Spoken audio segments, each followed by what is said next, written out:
Hello, ladies and gentlemen. It is November 1st, 2024, 8:09 p.m. It's been another busy day. I wanted to get my voxel system working, but debugging proved rather difficult. And so every game engine, every game platform has a way to render text to the screen. But rendering text to the screen is actually rather difficult. I'll do a brief explanation here, but you can find literally any other explanation anywhere that's much better. But basically, text is stored in like a TTF file or whatever font file you want as a bunch of information. But what it is it's mostly these dots and lines that connect them. Like, so here we can just draw out a bunch of dots for the letter B, for example. And so it has dots on the inside as well, and you connect all those together. But basically, it's just a bunch of dots that you connect with lines. And so you connect them all together with Bezier curves and linear interpolation, like if you were to draw a curve on a drawing program, or like, so you have a drawing program and you want to smooth out a line. So like you like basically draw a line right here, but if you want to curve it, you'd see like two lines coming off to the side, and you can like adjust them to make that curve go in certain directions. So it's kind of the same idea behind text. You store the dots and then the extra information that represent the curves of the text. And so that's all stored in a TTF file for you, which you can load, and loading it is a whole nother problem. Getting text to render on the screen is actually rather difficult and very involved. But luckily, there's actually one of the few good libraries that exist for C++, the STB library. They have a true type file, so that allows you to open up whatever font you want, and then you can load it out to a texture buffer. In this case, I was using BGFX for cross-platform rendering, and so then I was able to, I could just show you. I'll just show you right away. Where is, oh, it's been running this whole time, actually. Just to test that it wouldn't crash. So here we go. We have chunks, and I also billboard the quads. Yeah, so what I do is I draw a quad, and then that quad will contain all that text that I want to render. And when I create a new chunk, I also take its chords and also print it out. So we're in this infinite 3D grid, and we can just keep going. I haven't really tested it that much. I got it working, and then I stepped away. But you can see that any direction we go, and it'll keep showing us the coordinates for those new chunks, which is pretty cool. Pretty fucking cool, but I think I've gone too far. And yeah, so if I go too far, the chunk buffer will get too full, and then it won't allow me to render new chunks.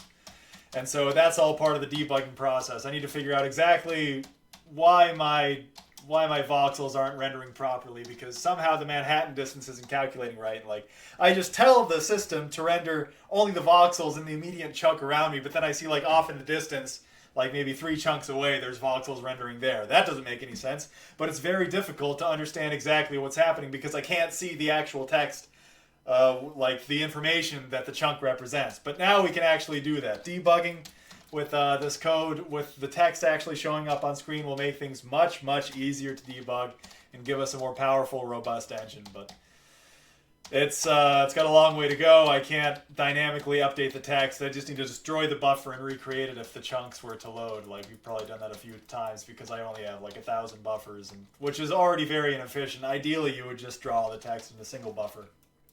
But it's still a big process. For debugging, it's fine. I'm still rendering at 160 frames per second. Not that it really matters. So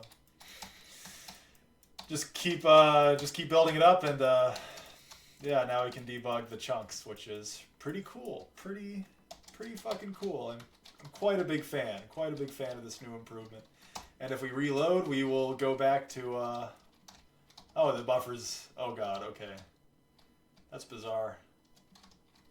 Huh. Okay, so we teleport and the buffers don't get recreated. They'll just, that information for that chunk that still exists, and so of course I don't flush out the buffers. So that's the next thing I need to deal with. But we were reloaded back to the origin, but as you can see, it still says where we were previously. So that's another thing I need to debug. I need to debug my debug text, of course. So that's what I'll be doing next. But I just thought it was interesting, thought I would show you, and that's pretty much it for now. See you later.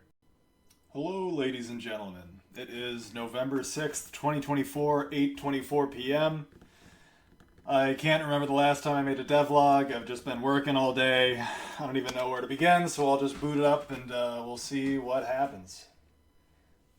So, yeah, that's what I did. I got multi-threading working. I finally got multi-threading working. I have a basic thread pool queue that I queue up work to. So you see these lines that separate the chunks, and so anytime a chunk intersects the camera, I queue up a little work task for my thread pool. It's very low level. I just use a couple mutexes and a couple compiler and CPU commands. So, and it actually works. Like when I first got multi-threading working back in March with my ray trace voxels, it was a huge mess because everywhere that I was working with voxels, I had mutexes to sync everything up. But it's actually rather simple if you keep the memory separate. If you actually understand what you're doing. It's not perfect, as you can see. I still, the buffers, I have a high resolution buffer that you can see closest to the camera. And further away, you see larger voxels in the distance. That's kind of my LOD system taking effect. But you can see them kind of spazzing out right in front of the camera, so I don't have the buffers working quite well. You can see these lines separating the different resolutions, so I need to make that smoother. And if we go, if we just step across a chunk boundary, everything disappears and we recalculate everything. So it needs a lot of work, but we're actually running it the smooth 150 frames per second. We are rendering, I don't have the data, but we're probably rendering at least a few million triangles right now. So there's a lot of work that needs to be done, but it's rather nice. I mean, before, when I was just pulling one work task off the queue with the single-threaded system, it was stuttering maybe like half a frame per second as it was loading all these voxels. But now that I've offloaded the task to like 10 other threads on the CPU, I mean, there's no stuttering. It takes some time because it constantly recalculates all the chunks every time I step across one of these boundaries. You can see some of the chunks go black. I step back across.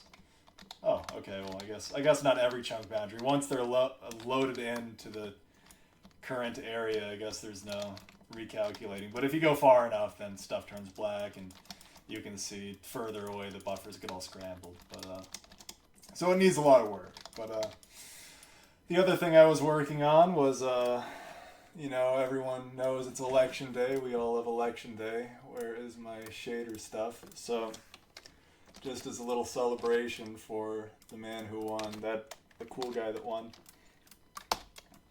We can, oh dear. I'm multiplying by the colors. Let me undo that real quick. Let me just get rid of that color multiplication. And we'll go back and reload our shaders. For watching, and I will talk to you later. Hello, ladies and gentlemen. It is November 12th, 2024, 8:30 p.m. I last made a devlog like a week ago. I was trying to get textures working. I got textures working. I can't really remember. It's been a blur. I've just been working constantly for the past 6 days. I put 10 hours in today, and it actually finally paid off. The latest thing I've been doing is voxel selection. So you see, I move the mouse around. Let me just lock all the chunks. I'll freeze them so they stop generating as I move the camera. So you can see as I move the mouse around, there's this big orange cube getting cast everywhere. But don't worry about that right now. I want to zoom out and show you the chunk geometry. I can increase the span of the view frustum. And so you can see all the chunks being generated in this little, it's like 3 by 5, 3 by 5 by 3. We start like right here. So right around the camera, we generate the highest resolution voxels. I can't remember the exact resolution. It must be something like 248 voxels across per chunk. And then the further away you go, you see that the voxels get slightly larger. You can't really tell because that's how level of detail works. But I'll show you this little grid thing that we're casting. So as you can see, I have little ray casting from the mouse, and so we can select any voxel anywhere, but it's kind of obscured by this big grid monstrosity. So I'll lock the mouse right there. You can see this other ray being cast, this orange thing. And so we'll take a look. And so you can see already, you can see this ray here.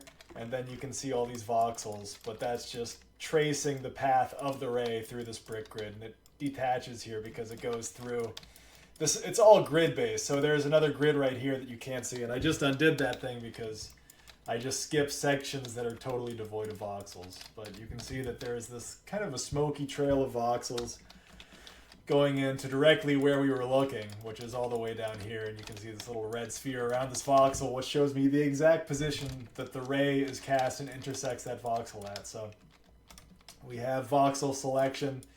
I should disable that grid, but I needed it just to better visualize the actual voxel grid. So we have chunks, and they're like 64 by 64 by 64. I kind of grew them up. And then at the highest level of detail, we have 64 brick maps, but some of them are unpopulated. But this one down here is populated, and so you can see that we only draw the grid over wherever we're selecting and wherever there's active voxels. And we can freeze the mouse. We can freeze what the mouse is directly pointing at, like we did right here. And so you can see this cool-looking trail of voxels going through it, and I can advance it. And each step of the way, I can scroll the mouse wheel, and that voxel will turn red. And it'll display a lot of information about the brick map, the voxel position, everything I really need to know. And I needed all this information to accurately debug what the hell was going on, because back in March I had a voxel ray tracer where I could select voxels, and I used that code to make this ray tracer on the CPU. But that was pretty easy because there was only one single level of detail. Like, I just had chunks, and then I had like I can't even remember, like 16 by 16 by 16 brick maps across, and it was all the same level of detail all over the place. But I'll move the mouse around, you can see that in the distance it'll get bigger because we're looking at a lower resolution, a higher level of detail, or a lower level of detail, I have no idea. But you can see that it can actually span the entire size of a chunk. Like in this case over here, we're looking at a whole chunk over here because this is the lowest resolution of lowest level of detail. But you can see it still works. We can still select each voxel individually. We can point from a chunk in a lower level of detail into a higher level of detail, and we can see the entire trail of voxels the entire way. And they'll actually get larger. I linearly interpolate the size as we keep going forward until we finally find the place where we intersected. So took me quite some time to finally get it working, but like the algorithm alone, just for one level of detail, is pretty straightforward. But then figuring out how I could do it for all these different resolutions was pretty challenging. But I finally got it, and now we'll be able to actually look at, like, point directly at the chunk that we want to inspect, display information about it, eventually edit them. Editing should be straightforward now that we can actually select voxels. So we finally unlocked the next piece of technology as we're building up this voxel engine, which will only empower us further. So it feels pretty good. I am amazed that I actually got it to work, and when I was getting it to work, I had to invent even more things, tools for me to use, like ray casting, advancing along that ray to find that exact point the ray is at, drawing a big grid that represents the level of detail of whatever chunk I'm looking at, tracing the actual path of that ray through the voxel grid and lighting up different voxels for it. And even getting a little red sphere rendering. Oh yeah, transparency. I didn't even talk about transparency, but getting transparency to work, that was a struggle in and of itself. It took like a day to figure out, but learning new things every day, and that's the whole goal of this. And I feel like I've come quite a long way, but there's like 10 times more to go. So I'll keep grinding it out, and I'm having fun every day. This is really interesting shit, so I'm very happy to be doing it.